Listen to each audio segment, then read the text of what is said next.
$29 million goes to strengthen the political landscape and help them out so that they can vote for a radical left communist in Bangladesh. $29 million fund নিয়ে Donald ট্রাম্পের নতুন বক্তব্য। প্রতিক্রিয়া জানাতে চাননি উপদেষ্টা বা মার্কিন দূত, সমীকরণ বের করতে নানা হিসেব নিকেশ। যে প্রজেক্টের কথা বলা হচ্ছে, আমার তো মনে হয় যে ইউএস অ্যাডমিনিস্ট্রেশন তারা ভালো করেই বলতে পারে কাদেরকে সেই প্রজেক্ট দিয়েছে, কার কাছে সেই টাকা গিয়েছে, ওদের কাছে সেই তথ্য আছে। শিক্ষার্থীদের নতুন দল গঠন নিয়ে তোড়জোড়। আলোচনায় উপদেষ্টা পরিষদ থেকে নাহিদের পদত্যাগ, নীতি চূড়ান্তের পর কর্মপন্থা বলছেন হাসনাত। আমরা চাচ্ছি যে আমাদের পরবর্তীতে যে রাজনৈতিক দলটি আসবে সেটি যেন নীতি নির্ভর দল হয়, সেটি যেন কোনো পরিবারতান্ত্রিক কোনো ধরনের শুধু এক নেতা কেন্দ্রিক বা এই বিষয়গুলো যেন না থাকে। অন্তর্বর্তী সরকার কিছুটা হলেও সরেছে লক্ষ্য থেকে মন্তব্য তারেক রহমানের। বললেন, সংস্কার কাজে পূর্ণতা দিতে পারে নির্বাচিত সংসদ। অন্তর্বর্তীকালীন সরকার সহ প্রতিটি মানুষের আমাদের মূল লক্ষ্য হওয়া উচিত অবশ্যই দেশকে আগামী দিনে একটি যত দ্রুত সম্ভব একটি স্টেবল স্থিতি অবস্থার কাছে নিয়ে আসা। ডিসেম্বরে সংসদ নির্বাচন টার্গেট করে চলছে ইসির প্রস্তুতি। জুনের মধ্যেই ভোটার তালিকা হালনাগাদ শেষ করতে চায় কমিশন।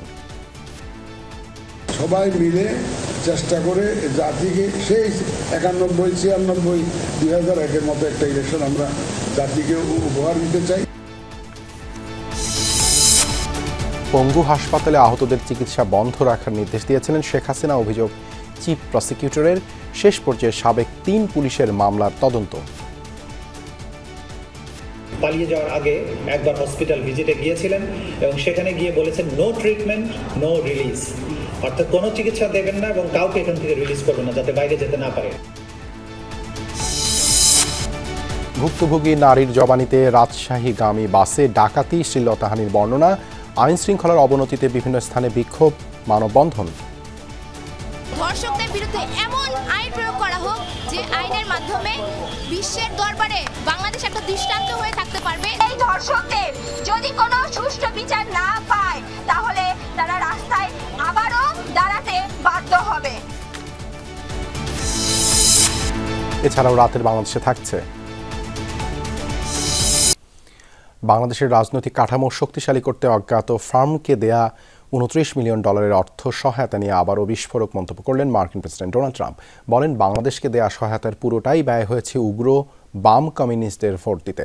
শনিবার ওয়াশিংটনে এক সম্মেলনে দেওয়া ভাষণে এমন মন্তব্য করেন তিনি।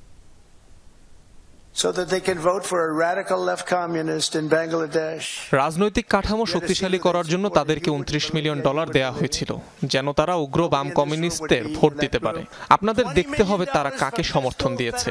নির্বাচনের জন্য ভারতকে $18 মিলিয়ন সহায়তা দেয়া হয়, কিন্তু কেন? তার চেয়ে বরং আমরাই ব্যালট পেপার পদ্ধতিতে ফিরে যাই আর তারাই আমাদের সহায়তা করুক।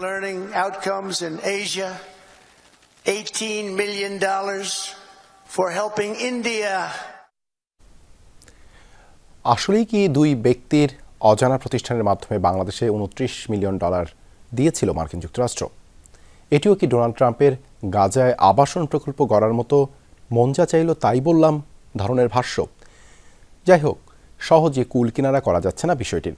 কাদেরকে এই অর্থ দেয়া হয়েছে তা নিয়ে মন্তব্য করেননি ভারপ্রাপ্ত মার্কিন রাষ্ট্রদূত। আর বিষয়টি নিয়ে সংশ্লিষ্টদের সাথে কথা বলে গণমাধ্যমকে জানানোর কথা বলছে পররাষ্ট্র মন্ত্রণালয়। মাহফুজ মিশু রিপোর্ট।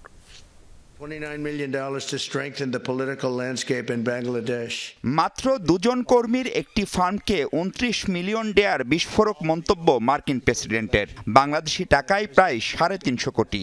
বলা হচ্ছে রাজনৈতিক পরিমণ্ডল শক্তিশালী করতে বরাদ্দ এই অর্থ। Strengthening political landscape in Bangladesh বা এসপিএল প্রকল্প বাংলাদেশে বাস্তবায়ন করে মার্কিন সংস্থা ডেমোক্রেসি ইন্টারন্যাশনাল। 7টি বিভাগীয় শহরে 2017 থেকে 2024 সাল পর্যন্ত স্থানীয় বিভিন্ন উন্নয়ন সংস্থার মাধ্যমে এটি বাস্তবায়ন করে তারা। যুক্তরাষ্ট্রের এই অর্থায়ন নিয়ে তুমুল আলোচনার মধ্যে রোববার দুপুরে পররাষ্ট্র মন্ত্রণালয়ে আসেন মার্কিন চার্জ দ্য অ্যাফেয়ার্স। সাক্ষাৎ করেন পররাষ্ট্র সচিবের সাথে, যদিও গণমাধ্যমের সাথে কথা বলতে রাজি হননি তিনি। Excellency, can you comment on that $29 million? No, thank you. Not today. Thank you. গণমাধ্যম ও সামাজিক যোগাযোগ মাধ্যমে আলোচিত এই বিষয় নিয়ে কথা বলেননি পররাষ্ট্র উপদেষ্টাও। মন্ত্রণালয়ের মুখপাত্রও জানাতে পারেননি সুনির্দিষ্ট কোনো তথ্য। আমি এটা ওনাকে থ্যাঙ্ক করতেছি যে মানে এটাতে আপনাদের ইন্টারেস্ট আছে, বাকিটা ওনারা যে সিদ্ধান্ত নেয় আর কি। ইউএসএআইডির অর্থায়নে দেশে কাজ করত অর্ধশতাধিক উন্নয়ন সংস্থা। অধিকাংশ সময় বাড়িয়ে বলার জন্য খ্যাত ডোনাল্ড ট্রাম্পের অভিযোগের তীর নাম না জানা কোনো প্রতিষ্ঠানের দিকে। ভারতীয় একটি গণমাধ্যম এ নিয়ে কথা বলেছে ঢাকা বিশ্ববিদ্যালয়ের রাষ্ট্রবিজ্ঞান বিভাগের সহযোগী অধ্যাপক আইনুল ইসলামের সাথে। সূত্র, গত 11 সেপ্টেম্বর ফেসবুক পোস্টে এমজিআর, ডিএফটিপি ও সেভ ইউথ এসব প্রতিষ্ঠান ও কর্মসূচিতে 2 বছরে বিভিন্ন বিশ্ববিদ্যালয়ে 5 শতাধিক কর্মসূচি পালনের কথা লিখেন তিনি। এসবের মধ্য দিয়ে 10,000 তরুণের কাছে পৌঁছানোরও দাবি ছিল তার। International foundation for electoral system IFES ও ইউএসএআইডির অর্থায়নে এসব সম্ভব হয়েছে বলে জানান তিনি। এটা এমন না যে এটার মধ্যে ইউএসএআইডির ফান্ডিং আসবে। তবে সরাসরি ইউএসএআইডির সাথে সম্পৃক্ততার কথা অস্বীকার করেন এই অধ্যাপক। ওদের কনসালটেন্ট হয়ে মাঝে মাঝে কিছু কাজ যেটা কস্ট রিইম্বার্সমেন্ট বেসিসে আমরা করে আমরা ওনাদেরকে যখন আমরা ইনভয়েসেসগুলো সাবমিট করি ওটা আমাদেরকে ওনারা পে করে দেয়। মানে এই ধরনের অফেন মানে নাও অ্যান্ড অফ বেসিসে আমাদেরকে মাঝে মাঝে কিছু কাজের ওরা দিয়ে থাকে আর কি। বাট ওরকম আমাদের সাথে ইউএসআইডির কোনো সম্পর্ক নাই, কোনো কন্ট্রাক্টও নাই।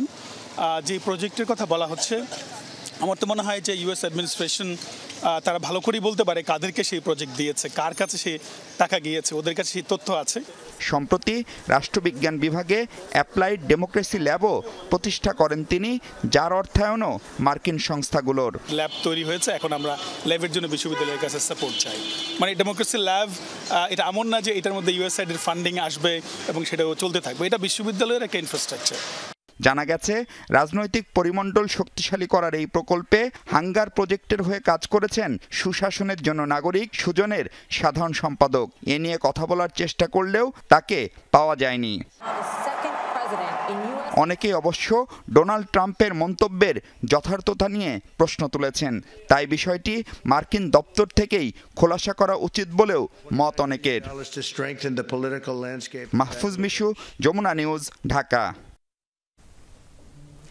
নতুন রাজনৈতিক দল নেতা নির্ভর নয়, হতে যাচ্ছে নীতি নির্ভর।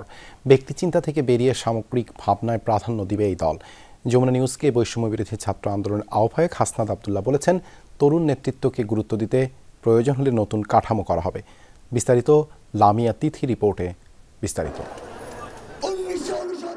আত্মপ্রকাশের অপেক্ষায় জুলাই আন্দোলনে নেতৃত্ব দেয়া শিক্ষার্থীদের রাজনৈতিক দল। এখন পর্যন্ত জানা গেছে 26 ফেব্রুয়ারি ঘোষণা হবে বৈষম্য বিরোধী ছাত্র আন্দোলন ও জাতীয় নাগরিক কমিটির সমন্বয়ে নতুন এ দল। দলের নাম প্রতীকের জন্য চলছে আপনার চোখে নতুন বাংলাদেশ ক্যাম্পেইন, হয়েছে গণসংযোগ। কিভাবে পরিচালিত হবে?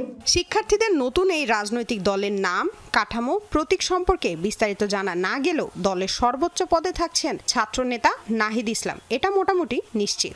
এরপরে দলে প্রাধান্য পাচ্ছেন আখতার হোসেন, সার্জিস আলম, হাসনাত আব্দুল্লাহর মতো প্রথম সারির ছাত্রনেতারা। বৈষম্য বিরোধী ছাত্র আন্দোলনের আহ্বায়ক হাসনাত আব্দুল্লাহ জানান, নতুন রাজনৈতিক দল নেতা নির্ভর নয়, হতে যাচ্ছে নীতি নির্ভর। ব্যক্তি চিন্তা থেকে বেরিয়ে সামগ্রিক ভাবনায় প্রাধান্য পাবে এই দল। অতীতের যে রাজনৈতিক দলগুলো ছিল সেই দলগুলো হচ্ছে অনেকটা নেতা নির্ভর।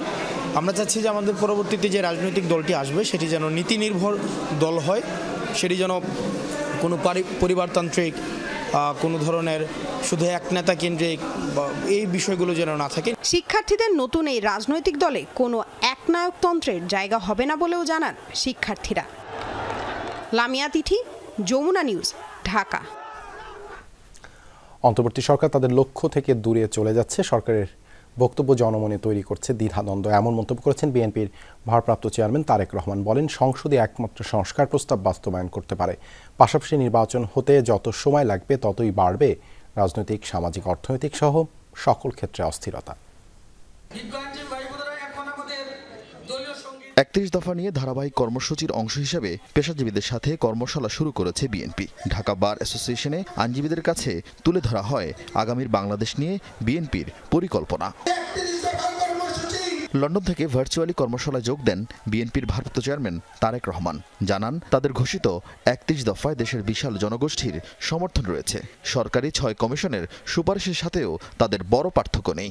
এই সংস্কার প্রস্তাব সবচাইতে আগে উপস্থাপন করেছি, কমিটমেন্ট করেছি আমরা বাংলাদেশের মানুষের কাছে। সেজন্যই এটিকে পর্যায়ক্রমিকভাবে ধারাবাহিকভাবে এটিকে সাকসেসফুল করা অথবা এটি প্রতিশ্রুতি পূরণ করা, এটি আমাদের একটি পবিত্র দায়িত্ব। নিরপেক্ষ নির্বাচনের মাধ্যমে যেই রায়টি হবে, সেই রায়ের মাধ্যমে সংসদ যেটাই হোক না কেন, সেই সংসদ একমাত্র সংস্কার প্রস্তাবকে বাস্তবে রূপ দিতে সক্ষম হবে।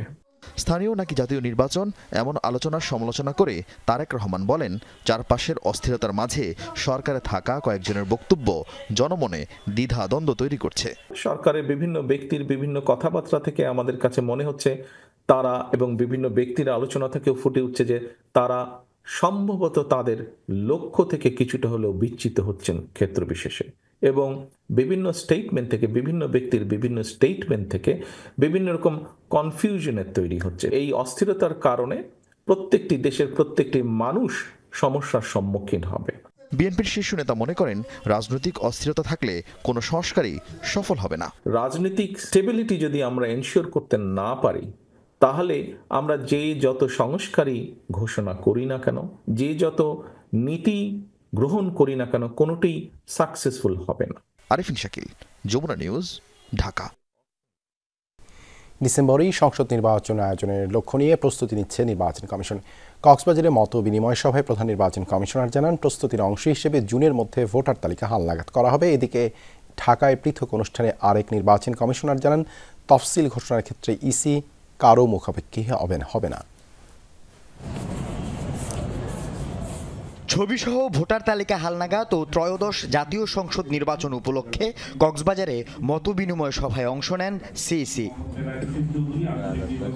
ডিসেম্বরের মধ্যে নির্বাচন আয়োজনের লক্ষ্য নিয়ে কমিশন এগুচ্ছে বলে জানান তিনি। সবাই মিলে চেষ্টা করে জাতিকে সেই 91, 96, 2001-এর মতো একটা ইলেকশন আমরা জাতিকে উপহার দিতে চাই, এবং ইনশাআল্লাহ আমরা পারবো। মিনিমাম রিফর্ম ডিসেম্বর 2025, আর যদি বড় ধরনের রিফর্ম করতে হয় তাহলে জুন নেক্সট ইয়ার। নির্বাচনের প্রস্তুতি হিসেবে জুনের মধ্যে ভোটার তালিকা হালনাগাদ শেষ হবে বলে উল্লেখ করে সিইসি জানান, তালিকায় এ পর্যন্ত প্রাপ্ত মৃত ভোটারের সংখ্যা প্রায় 16 লাখ। ভোটার তালিকা যদি ঠিক না হয় তাহলে ভোটটা তো ভালো হবে না। একটা কোয়ালিটি ইলেকশনের জন্য একটা কোয়ালিটি ভোটার তালিকা ইজ এ ফান্ডামেন্টাল রিকোয়ারমেন্ট। আগামী নির্বাচনের জন্য যে ভোটার লিস্ট পাবো ফাইনালি, যেটা আমরা আমাদের প্ল্যান, এটা জুন নাগাদ পেয়ে পাবো বলে আমাদের একটা ধারণা। গত 15 বছরের মতো আর কোনো নির্বাচন কর্মকর্তার রাজনৈতিক প্রভাব খাটানোর সুযোগ নেই বলে হুঁশিয়ার করেন সিইসি। এখন তো অমুকের লোক আর তমুকের লোক চলবে না, এখন হবে আইনের লোক হতে হবে। এখন 16 আনা আইনের লোক হতে হবে এবং আইনকে অ্যাপ্লাই করতে হবে।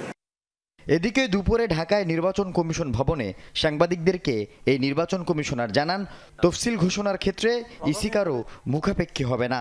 নির্বাচন কমিশন স্বাধীন। নির্বাচন কমিশন কারোর কথায়, কারোর ইনফ্লুয়েন্সে, কারোর সুবিধা অসুবিধা বিবেচনায় নেবে না। কারোর কোনো নির্দেশনা, ইনস্ট্রাকশন, ইনফ্লুয়েন্স এগুলোর ঊর্ধ্বে উঠে নির্বাচন কমিশন কাজ করছে। এদিকে জুনের মধ্যে স্থানীয় সরকারের ভোট করার প্রস্তাব দিয়েছে স্থানীয় সরকার কমিশন, তবে বিষয়টি পরিষ্কার নয় বলে জানান এই কমিশনার। আল আমিন শিকদার, যমুনা নিউজ।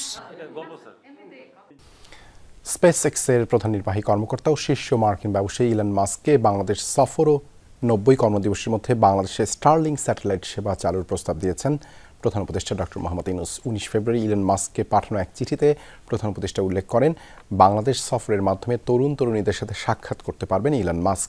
তারাই এই অত্যাধুনিক প্রযুক্তির অন্যতম প্রধান সুবিধাভোগী হবে।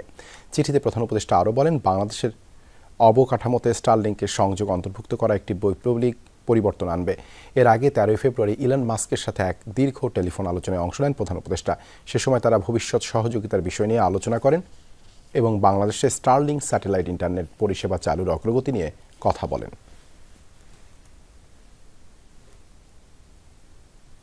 শেখ হাসিনা দেশ থেকে পালানোর আগে পঙ্গু হাসপাতালে গিয়ে আন্দোলনে গুরুতর আহতদের চিকিৎসা সেবা বন্ধ রাখার নির্দেশ দিয়েছিলেন। বলেছিলেন কাউকে রিলিজ না দেওয়ার কথা।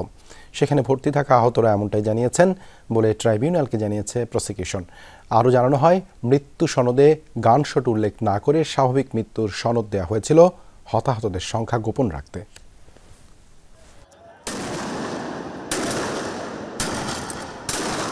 জুলাই আগস্টে ছাত্র জনতার আন্দোলনে নির্বিচারে গুলি চালায় আইন শৃঙ্খলা রক্ষাকারী বাহিনী, সাথে আওয়ামী লীগ ও অঙ্গ সংগঠনের নেতাকর্মীরা। তৎকালীন সরকার প্রধান শেখ হাসিনার নির্দেশেই চলে সে গণহত্যা। এরই মধ্যে জাতিসংঘের মানবাধিকার রিপোর্টেও প্রকাশ হয়েছে তা। সে সময় আহতদের দেখতে পঙ্গু হাসপাতালে যান শেখ হাসিনা। ট্রাইব্যুনালের তদন্ত দলকে ভুক্তভোগীরা বলেছেন, সেখানে গিয়ে গুরুতর আহতদের চিকিৎসা সেবা বন্ধ রাখার নির্দেশ দিয়েছিলেন শেখ হাসিনা, যা ট্রাইব্যুনালকে জানিয়েছে প্রসিকিউশন। শেখ হাসিনা প্রথম দিকেই পালিয়ে যাওয়ার আগে একবার হসপিটাল ভিজিটে গিয়েছিলেন এবং সেখানে গিয়ে বলেছেন নো ট্রিটমেন্ট, নো রিলিজ, অর্থাৎ কোনো চিকিৎসা দেবেন না এবং কাউকে এখান থেকে রিলিজ করবেন না, যাতে বাইরে যেতে না পারে। এই নির্দেশাবলীর কথা সেখানকার রোগীরা জানিয়েছেন, ডাক্তাররাও জানিয়েছেন।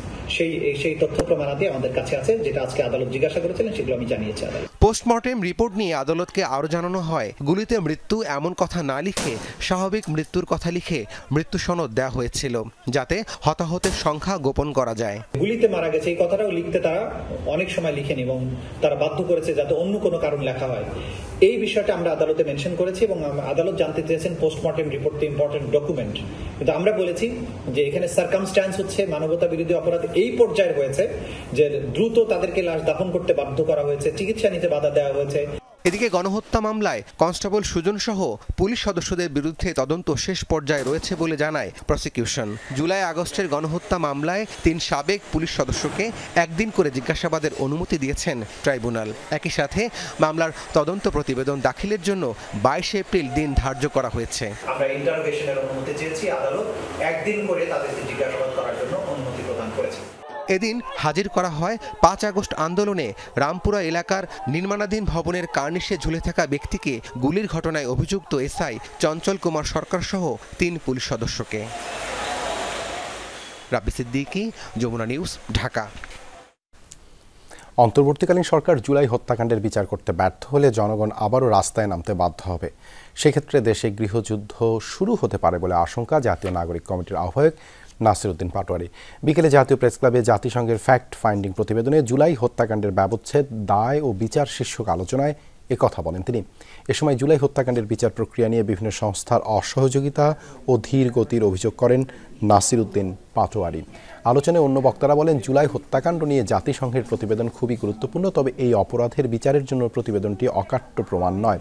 জুলাই হত্যাকাণ্ডের বিচারে আন্তর্জাতিক অপরাধ আদালতে যাওয়ার পরামর্শ দেন বক্তারা। আপনাদেরকে অনেক আশা আকাঙ্ক্ষা নিয়ে বাংলাদেশের মানুষ সরকারে বসিয়েছে।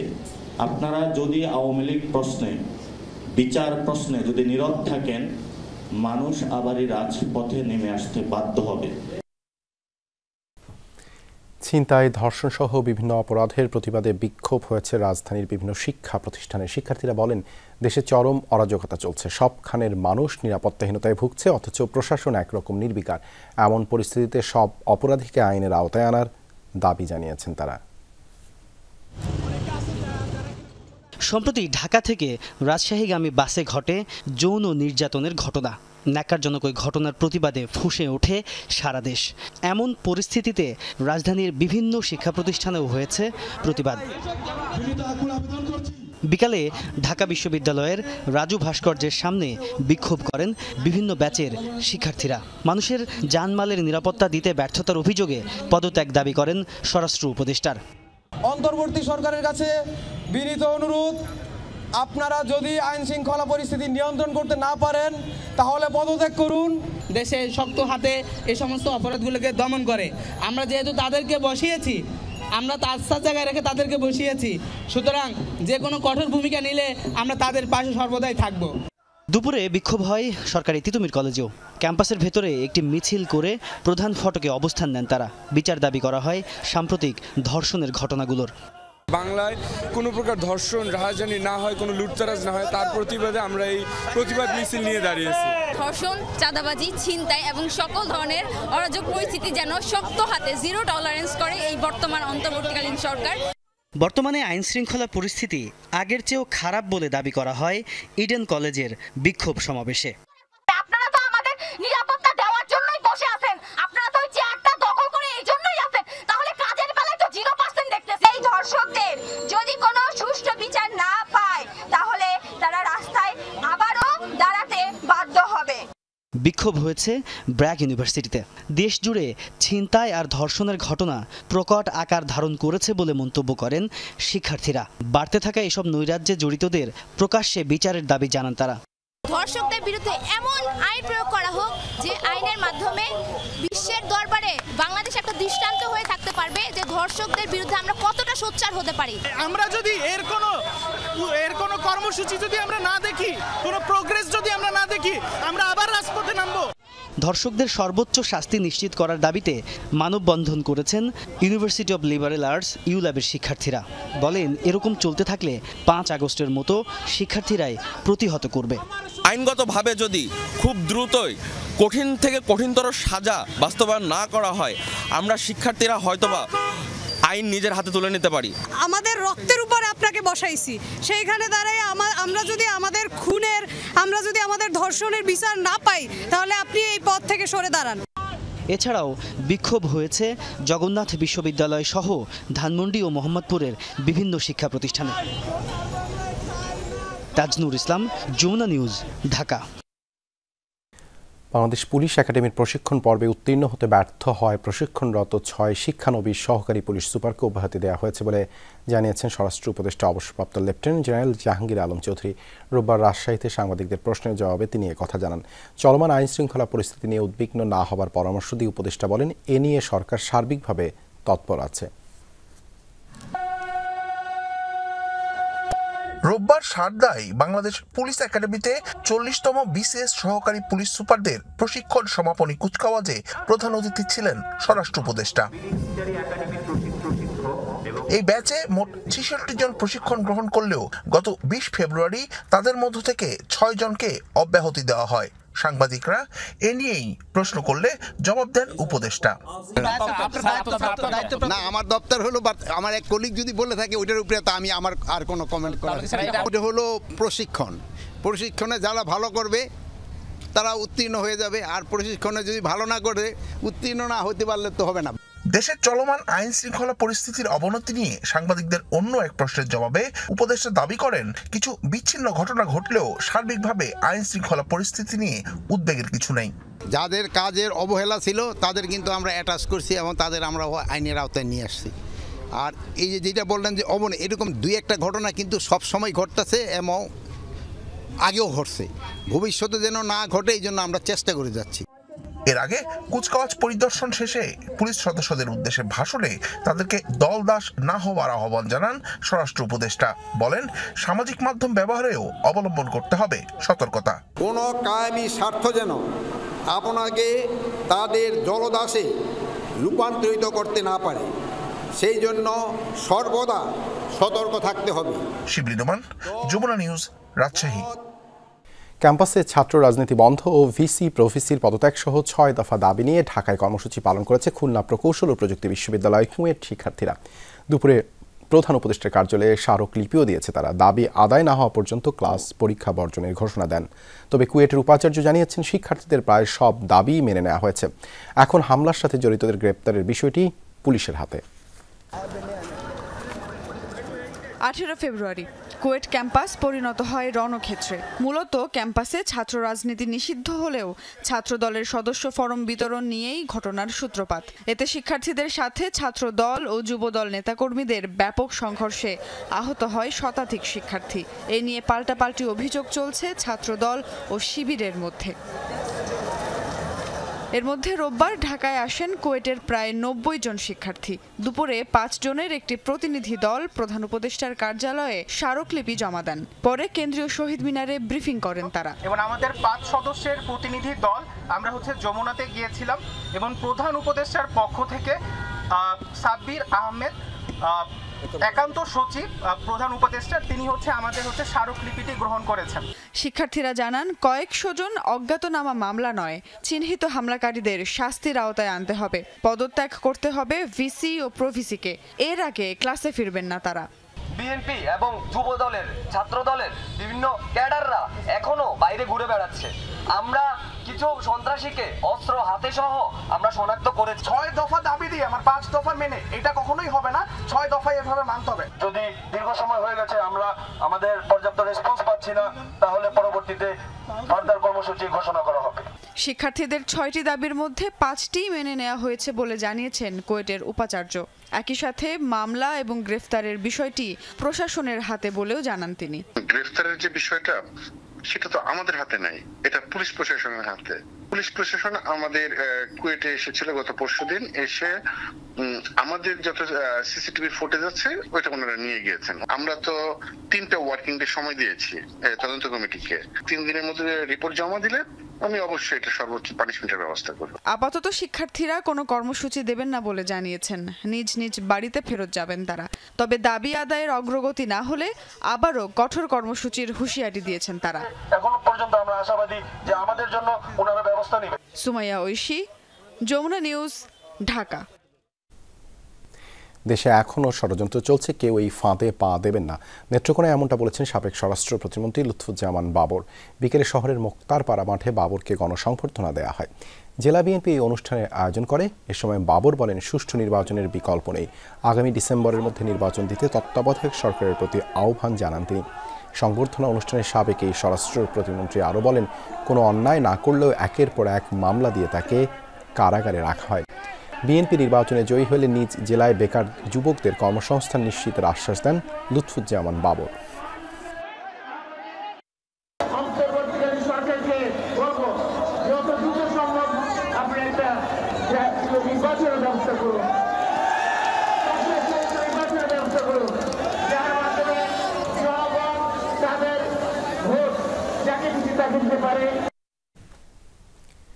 হবিগঞ্জের আজমিরিগঞ্জে সিএনজি স্ট্যান্ডে আধিপত্য বিস্তারকে কেন্দ্র করে দুপক্ষের সংঘর্ষ হয়েছে, এতে আহত হয় 30 জন। সন্ধ্যায় পৌর সদরের উপজেলা পরিষদ সংলগ্ন সিএনজি স্ট্যান্ড এলাকায় এই ঘটনা ঘটে। স্থানীয়রা জানায়, আজমিরিগঞ্জে সিএনজি অটোরিকশার দুটি সমিতির মধ্যে বিরোধ দীর্ঘদিনের। দুপুরে শিবপাশা সিএনজি সমিতির লোকজন আজমিরিগঞ্জ সমিতির 2 ড্রাইভারকে আটক করে মারপিট করে। বিষয়টি জানার পর আজমিরিগঞ্জ সিএনজি সমিতির লোকজন শিবপাশা সমিতির স্ট্যান্ড সুপারভাইজারের ভাইকে আটক করে রাখে। পরে স্থানীয়দের মধ্যস্থতায় ছেড়ে দেওয়া হয় তাকে। পরবর্তীতে শিবপাশা সমিতির লোকজন টেটা, ঢালসহ দেশি অস্ত্র নিয়ে আজমিরিগঞ্জ সিএনজি স্ট্যান্ডে গেলে সংঘর্ষে জড়ায় উভয় পক্ষ। পরে আহতদের উদ্ধার করে বিভিন্ন হাসপাতালে চিকিৎসা দেওয়া হয়। অবস্থা গুরুতর হওয়ায় 5 জনকে হবিগঞ্জ আধুনিক সদর হাসপাতালে পাঠানো হয়। বর্তমান সরকার শিল্পের জ্বালানি নিরাপত্তা নিশ্চিতে ব্যর্থ হয়েছে এমন অভিযোগ করেছেন ব্যবসায়ীরা।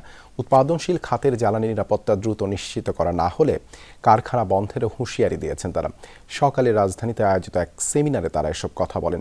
শিল্পের স্বার্থে শিগগিরই সময়োপযোগী জ্বালানি নীতি প্রণয়নের পরামর্শ দিয়েছেন এনার্জি রেগুলেটরি কমিশনের চেয়ারম্যান। নতুন করে গ্যাসের দাম বৃদ্ধি করা হলে এর মারাত্মক নেতিবাচক প্রভাব পড়বে শিল্পে। প্রতিযোগিতার সক্ষমতা হারাবে স্থানীয় শিল্প, ক্ষতিগ্রস্ত হবে কর্মসংস্থান।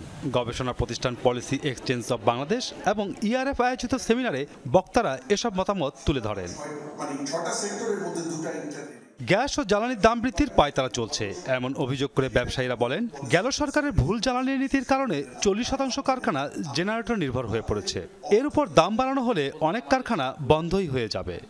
এখন পর্যন্ত কিন্তু এই সরকার, ইন্টারিম গভর্নমেন্ট আমাকে কিন্তু সেফটি সিকিউরিটি দিতে পারে নাই। This is also very expensive.